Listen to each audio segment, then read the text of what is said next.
Baik, kita lanjutkan perbincangan Bang Dev. Kalau dari penjelasan Bang Mardhani tadi, perpindahan ibu kota ini tidak menyelesaikan masalah Jawa sentris, tidak menyelesaikan masalah ketimpangan yang ada, pembangunan dari berbagai daerah yang masih tidak merata, dan juga ada satu lagi yang menjadi concernnya, disebutkan tadi, masalah kos anggaran. Silakan Bang Dev.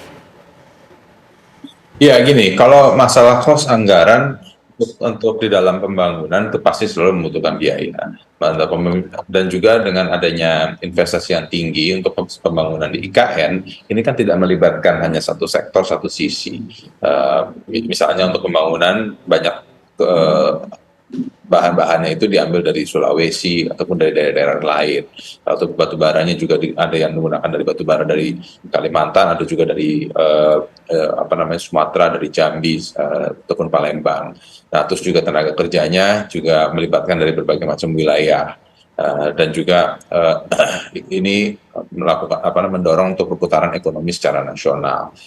Jadi hal inilah yang akan menjadi oli-oli pembangunan untuk mendorong produktivitas dan kreativitas anak bangsa agar memastikan semuanya ini ya terserap, ya, dana itu terserap, pembangunan itu berjalan, dan juga masyarakat Indonesia secara keseluruhan itu yang benar-benar menikmatinya, bukan hanya segelintir orang di satu wilayah. Baik, sebelum nanti kita dengarkan pandangan atau juga pendapat Kang Ujang, tapi mungkin Bang Dhani bisa jelaskan terlebih dahulu bagaimana sih matematikanya, bagaimana perbandingannya kemudian membangun IKN itu, atau kemudian sesuai dengan rencana Bang Dhani tadi yang diusulkan, ada 14 daerah yang dikembangkan. Iya, kalau kita lihat kan mayoritasnya ingin investasinya dari luar, investor katakan. Sudah hampir setahun lebih, pandangan kita belum ada yang masuk. Kalau yang dari luar tuh dulu ada Jepang, dulu ada Cina, dulu ada Singapura, bahkan udah pakai gula-gula 180 tahun HGU-nya boleh lah digunakan. Hong Kong aja cuma 100 gitu loh. Tapi sampai sekarang yang ada investor dalam negeri, itu pun quote and unquote dibawa langsung, monggo, mudah-mudahan investasinya balik. Lagi-lagi pandangan kami, kita harus betul-betul berhitung kos karena kita tidak punya keleluasaan anggaran yang mencukupi. Pak Jokowi sendiri yang selalu bicara hati-hati di era turbulensi ini, perang Rusia Ukraina, kasus di Gaza dan macam-macam, turmoil ekonomi dunia, yang betul-betul kita bahasanya tuh, kalau bahasa Nabi Yusuf, sudah kita panen 7 tahun akan ada kekeringan 7 tahun, apalagi climate change, kita kemarin El Nino, kita segala macam, hidup itu berat. Kita belum butuh istana gitu loh. Masyarakat lagi perlu. Nah, dengan angka 600 triliun, itu kalau kita buat 10 saja, belum 14 dulu lah. 10 pusat pertumbuhan 60 triliun, itu udah sangat menjadi leverage bagi kota-kota yang kota sedang sekarang, kita besarkan menjadi kota yang siap untuk tumbuh berkembang menjadi pusat pertumbuhan ekonomi baru. Baik. Sebagaimana kami itu sebenarnya cuma nerusin apa yang MP3 IPA SBY, itu detailnya bagus sekali.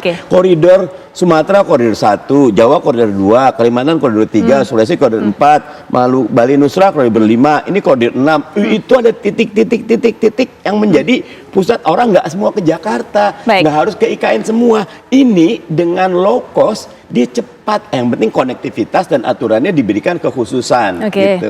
Mbak Dhani, ada satu lagi tadi mungkin sudah disampaikan oleh Kang Ujang yang juga mungkin belum ditanggapi secara panjang lebar, adalah mengenai nggak gampang kemudian melakukan revisi undang-undang seperti itu karena sudah ada undang-undangnya, membutuhkan suara dan sebagainya. Pak Jokowi nggak dominan kok, teman-teman PDIP ataupun pemerintah juga, tapi selalu jalan, Omnibus Law jalan, IKN jalan. Ketika sudah berkuasa, semua bisa dilakukan. Karena dengan kekuasaan yang ada, presiden akan datang, doa kami amin gitu loh. Itu akan mampu melakukan komunikasi yang politik yang baik karena proposal yang kita berikan jauh lebih baik, jauh lebih applicable, jauh lebih bermanfaat, jauh lebih pemerataan. Benar, PDB kita 58% dan kita pengen segera, tapi tidak dengan ngasal bikin satu kota besar, tapi 14 kota yang tersebar di seluruh Indonesia, yang itu jauh trickle down effect-nya akan sangat terasa buat masyarakat. Karena apa? Kayak sekarang nih, langsung nih. Nanti kalau kita lihat 1 tahun itu memerlukan modal besar. Misal gini, alat berat. Nggak bisa alat berat yang kecil-kecil. Alat berat yang besar jumlahnya banyak.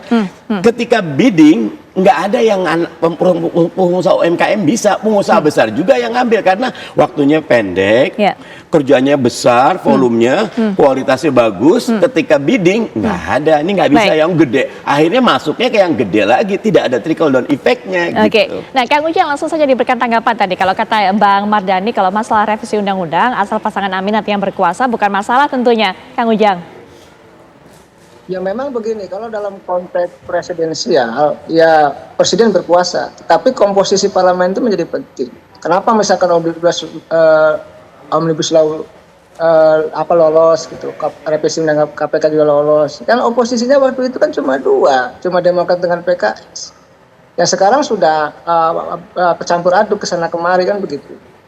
Oleh karena itu saya melihat ya bagaimanapun harus diperhitungkan betul komposisi itu. Ya memang ketika sudah jadi presiden ya biasanya sangat kuat dalam konteks politik apapun ya, politik anggaran, politik parlemen dan lain sebagainya.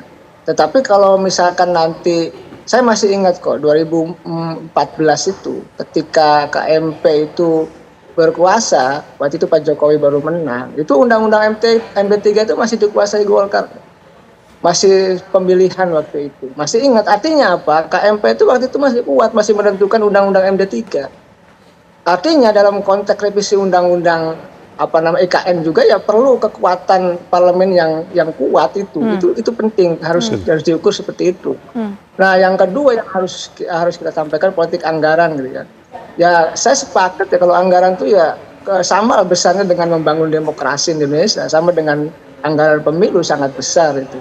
Tapi memang bagaimana sebenarnya anggaran ini, ya saya masih ingat itu, saya mengikuti persis soal IKN ini. Saya sering dialog juga dengan almarhum Hasyim Aziz Azra yang memang beliau salah satu tokoh bangsa yang menolak ya terkait dengan IKN, petisi IKN. Saya mengikuti persis. Kalau saya dalam posisi bagaimana sebenarnya ketika anggaran yang lain itu dipotong, biasanya anggaran kementerian itu banyak dipotong karena COVID gitu. Tapi hanya IKN kelihatan yang tidak. Artinya begitu seringnya IKN ini dibawa ke kepemimpinan Pak Jokowi yang hari ini mulai ya katakanlah ya digugat-gugat sedikit oleh Pak Anies dan oleh PKS. Dan saya sih melihatnya sesuatu yang biasa saja, ada adu ide gagasan, ya kan ada sesuatu pikiran yang harus diadukan satu sama lain. Agar apa? Agar ada pembenahan di sana sini gitu loh.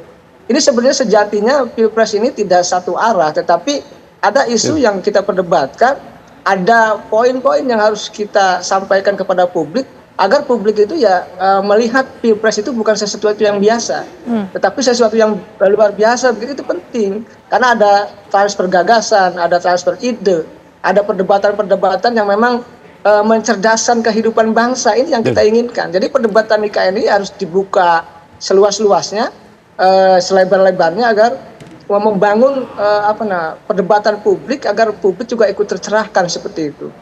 Baik, dengan adanya perdebatan ini, dengan adanya isu yang dilontarkan PKS ini semuanya siapa yang kemudian nanti akan diuntungkan? Apakah memang hanya partai PKS saja dalam pilegnya atau juga akan berpengaruh positif terhadap pasangan Aminnya dalam pilpresnya, Kang Ujang? Ya, PKS sangat cerdas melihat momentum ya. Kan tadi ada sesuatu kan begini, ketika politik itu butuh isu, butuh momentum. Dan apa yang disampaikan PKS dapat momentumnya, dapat isunya. Oleh karena itu, ya ini menjadi perdebatan hari ini mungkin hingga ke depan.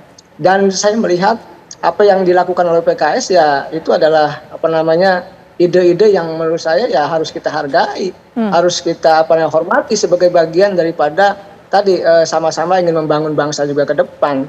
Ya kita tidak boleh alergi dengan apapun. Ya tentu saya dalam konteks sebagai pengamat gitu ya, ketika melihat bahwa IKN itu ada yang salah kita koreksi, ada yang baik kita perbaiki, kan begitu. Kita dorong, karena sejatinya bangsa ini kan membutuhkan perubahan-perubahan yang dibangun oleh semua komponen bangsa, tidak hanya kepada kelompok tertentu, begitu. Baik, terakhir juga mungkin penutup, saya berikan kesempatan kepada Bang Dev. Silakan Bang Dev. Ya, gini, kalau bagi saya pribadi, pemerintahan Jokowi ini sudah berjalan dengan sangat baik. Sudah mengakomodasi dan mengakomodatif semua kebutuhan anak bangsa di seluruh wilayah Nusantara. Dan IKN ini bukan hanya legacy yang ingin ditinggalkan oleh Presiden Jokowi ya untuk agar dikenang sepanjang masa, akan tetapi ini akan memiliki dampak yang luar biasa kepada Indonesia, bukan hanya untuk masa kini dan bukan hanya untuk pemerintahan yang berikutnya, tapi untuk kedepannya, untuk kita bicara sampai dengan 100, 150 atau mungkin 200 tahun ke depan.